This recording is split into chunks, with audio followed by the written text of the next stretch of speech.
妈，我阿英啊，我何用你寄来的铁牛运动伞，胸坎杂杂，中开袂顺，都已经好啊，效果袂歹哦。阿英，爱好好这边，忙着在修理。快退伍了，你就别到处乱跑了。你们为什么不放我出去啊？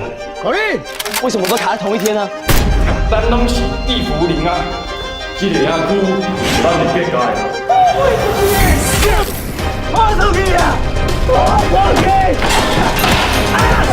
亲身遇到，就是因为我们晚上，我当兵的地方在那个忠烈祠旁边大直，然后那时候做陆军仪队，然后那时候我们都会去卡仪队，对，那时候就是卡哨，就是夜哨，我们很常就是凌晨的时候去站哨，因为他那个忠烈祠一定要有人顾，所以我们有时候站那种13啊，就是335啊这种班。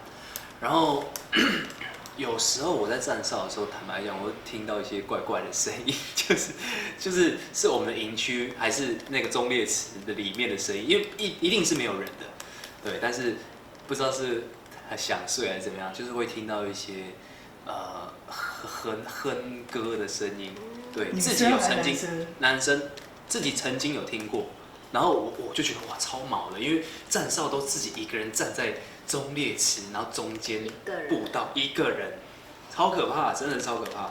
然后就听到那边，然后就是赶快算了，不要过去。会延续很久吗？那个歌声就一下下。对，我就不知道是不是有人在闹，还是真的。应该没有人那么晚不睡觉。对，所以就是觉得因为也很常听学长说有听到一些声音，所以。就算了，就是我就站我的哨吧，没事，我没有做坏事，对我在保护你们，我在看守这边，对，就不要想太多，因为我觉得我相信这个东西的存在，所以就是我们就保持一个敬畏跟尊重的态度去看待。我是被霸凌长大的啊，所以你是说网络霸凌吗？都有啊，我被关过厕所，浇过那个拖把水。你说在学校的时候？国中、高中、小学到国中，因为小时候拍戏嘛，所以拖把水是说，就是我上厕所的时候，他们就从上面就倒下来，那个拧拖把的那个水桶啊，然后那个蒸饭箱里面发现我的铅笔盒啊，或者是课本被丢在厕所里啊，就是因为那个时候小时候就出来拍戏，所以。反正一派的人会对你很好，莫名其妙的好；一派的人就会莫名其妙的讨厌你。那小朋友其实就是会，那个时候我也不觉得那个叫霸凌，因为我不太懂嘛。但我只知道说，就是我好像要很努力的做到不让人家讲闲话，我才能够过得很开心。感谢我有这样的过去，因为变成我的同理心很多元化。但对于身为一个演员来讲，它是礼物啦。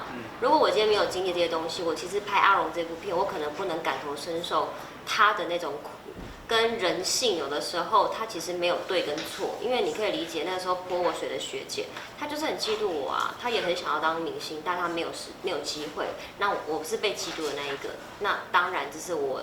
在享受掌声的同时，我应该要承受的心理素质。小林，你这样很厉害。我知道有很多童星因为这样子被霸凌啊，其实就自暴自弃了。你超级坚强的。因为我觉得身边很多爱我的人，所以其实某部分那个时候我是为了爱我的人很努力的活下去。就是你可以骂我，你可以讲我多难听没关系，你不要骂我妈，不要欺负我的家人。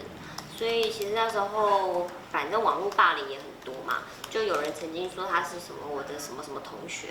然后就开始骂我妈，说她是把我当摇钱树啊，然后爸爸又是怎样怎样，就一直骂我的家人。我为了要回他那一封信，我申请 PTT 账号，然后一直狂登录，然后连续多久1个月吗？还是几天？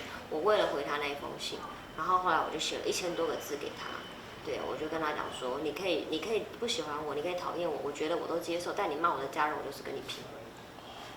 到最后他没有求饶。他说没有啦，就是我只是觉得，就是你看你又回来演艺圈了，我认识什么就是讲一堆，他可能没有想到我会回他，对，但因为很多啦，所以有一些往心里去的，就真的是踩到我的点，就是我的家人。那其他的我就觉得，反正我的人生跟你没有太多交集，那就算了。